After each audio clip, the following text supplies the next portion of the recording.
ابھی آپ جو کلام بازوبان شاعر سن چکے ہیں، اسلم انکل نے اس کو بہت خوبصورت انداز سے کمپوز کیا ہے، اور میں داد دینا چاہوں گا اویس صاحب کو کہ دریائے فصاحت و بلاغت میں خوبصورتی سے نبھایا اس کو، اور ملفوظات کا اتنا حسین چناؤ ہے کہ جو ہمارے نوجوان پوئٹ ہیں ان کے لیے پیغام ہے کہ شاعری ایک ہنر ہے، اس کو ضائع مت کریں۔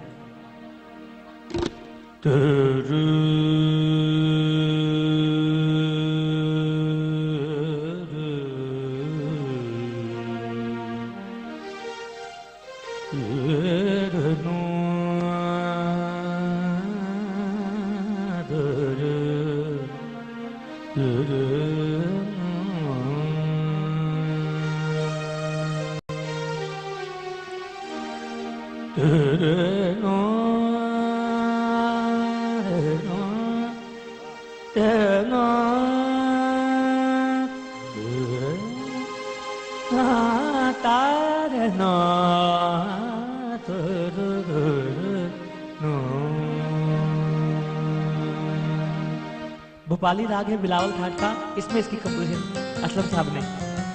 سارے گا با دے پر گے رے گا با دے پر گے رے دا رے گا با دے پا گا با دا رے گے رے سارے دا رے دا سارے دا رے گا با دے پر گے رے دا سا۔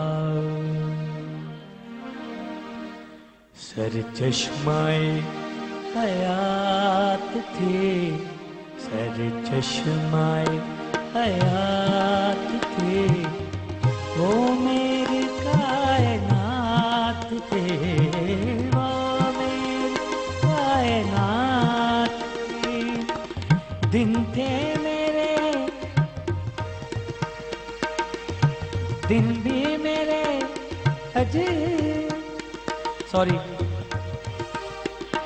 دل میرے دل فریب تھے، لب بستہ کائنات تھے، سر چشمائے حیات تھے، وہ میری کائنات تھے، وہ میری کائنات تھی، دن میرے دل فریب تھے، لب بستہ میری رات تھے، سر چشمائے حیات تھے۔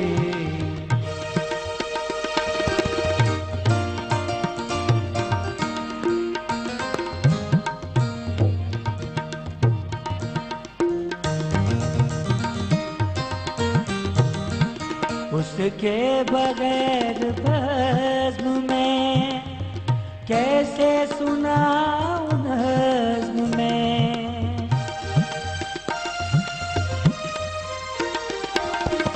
اس کے بغیر بزم میں کیسے سناؤں نظم میں، اب یہ بھی کوئی بات ہے، اب یہ بھی کوئی بات ہے، وہ تھی تو کوئی بات تھی، سر چشمائے حیات تھے، وہ میری کائنات تھی، دن میرے دل فریب تھے، لب بستہ میری رات تھے، سر چشمائے حیات تھے۔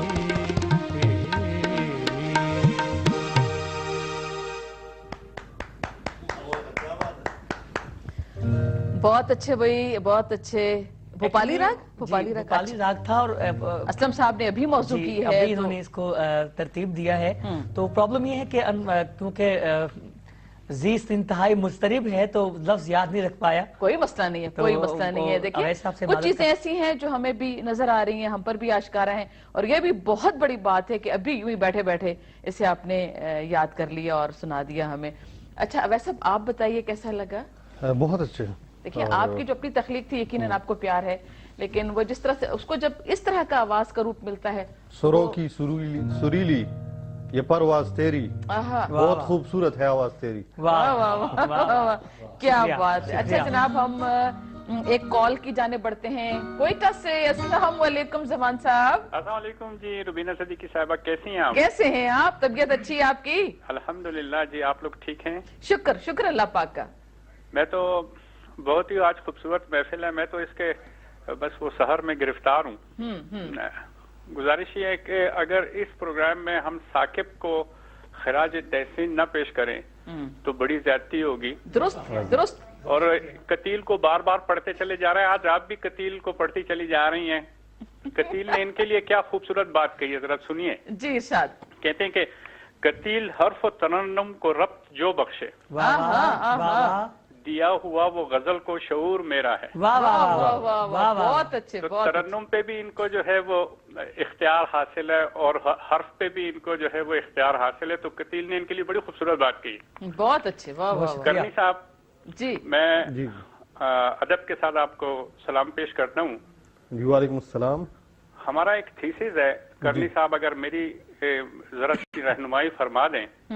ایک پیپر لکھا جا رہا ہے اور ایک بحث چل رہی ہے کہ کیا ادب ایک اچھا معاشرہ جو ہے وہ جنم دیتا ہے یا ایک اچھے معاشرے سے جو ہے وہ ایک اچھا اور توانا ادب جو ہے وہ نکلتا ہے.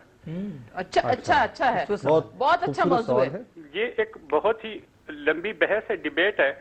اور ہم جیسے لوگ جو ہے وہ اس کے اوپر تباہ آزمائی تو کر رہے ہیں, لیکن اگر آپ اس کے اوپر جو ہے وہ ذرا تھوڑی سی بات کریں گے ضرور کہ ادب معاشرے کو جنم دیتے ہیں یا معاشرہ ایک توانا اور خوبصورت ادب کو جنم دیتا ہے. ٹھیک ہے, درست ہے, بالکل. دوسری بات جو میں نے آپ سے گزارش کرنی تھی, جی آپ استاد ہیں اور دونوں استاد ہیں.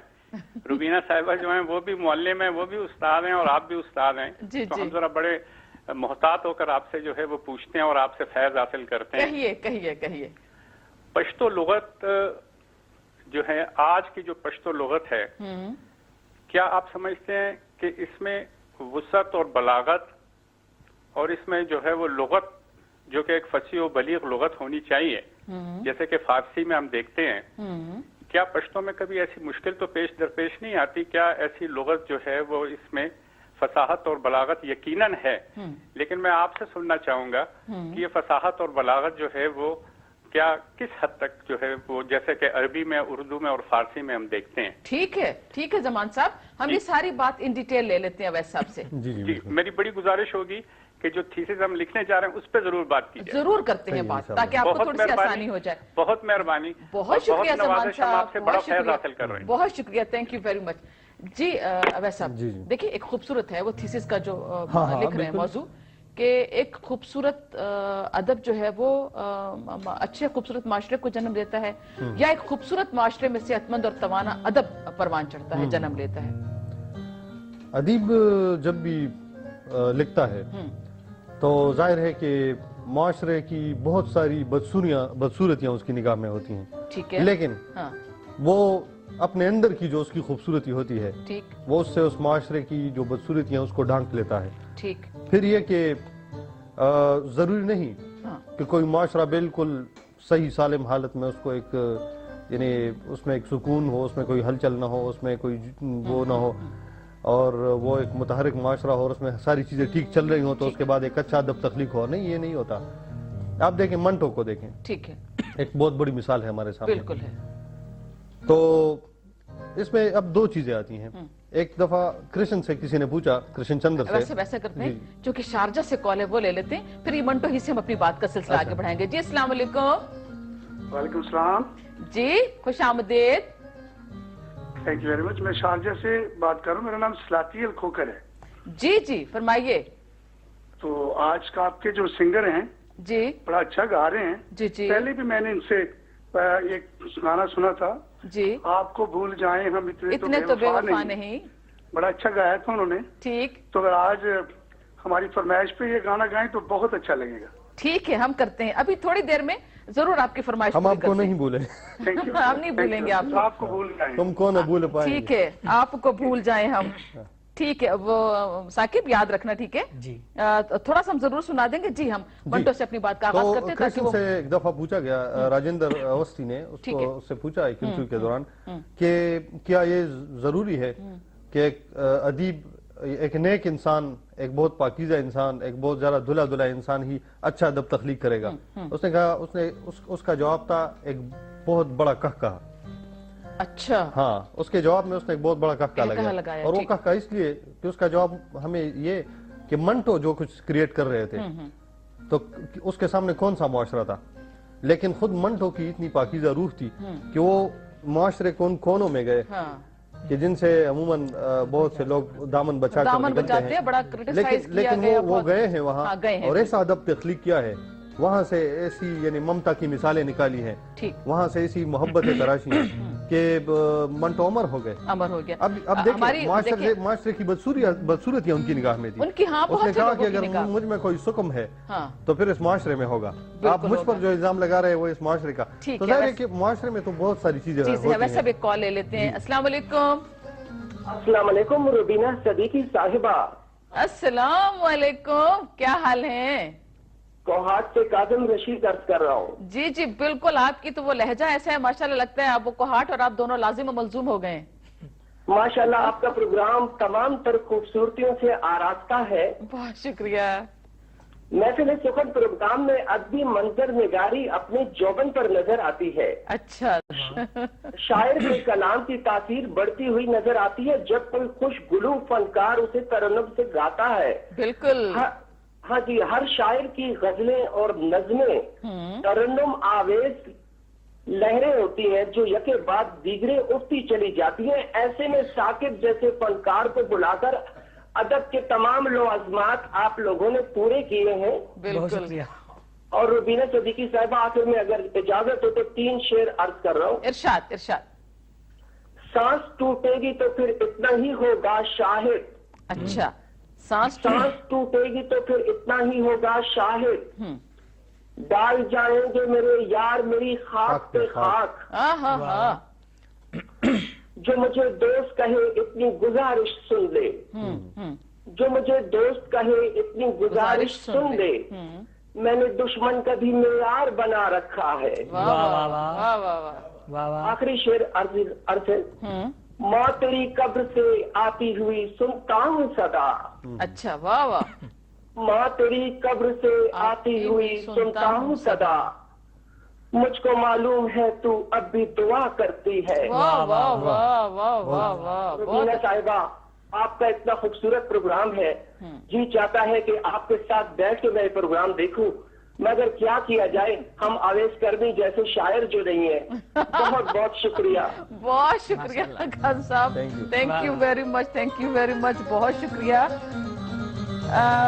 اچھا، تو بات ہو رہی تھی جی جی، اب دیکھیں جتنا عظیم ادب تخلیق ہوا ہے وہ تقریباً جیلوں میں تخلیق ہوا ہے۔ بالکل درست، حبسیات کا اپنا ایک حوالہ ہے۔ بالکل۔